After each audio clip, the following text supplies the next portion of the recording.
Politico has spent the last month carefully detailing a whole host of issues in Congressman Aaron Schock's spending of campaign and taxpayer money. This week, Politico was getting ready to report a very large story about his reimbursement for driving his personal vehicle between 2010 and 2014. Along with Anna Palmer and John Bresnahan, I submitted a Freedom of Information request to the state of Illinois.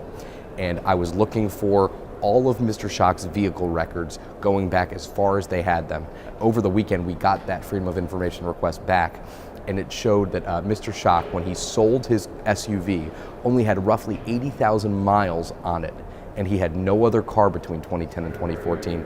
But at the same time, he had submitted upwards of 170,000 miles to be reimbursed by both the taxpayer and the campaign. That's tens of thousands of miles and dollars that were basically vanished into the air. We had no idea where they went. So we went to Mr. Schock's people and put the story in front of them, and we waited for a good amount of time for some comment, and they came back to us and told us he was going to resign.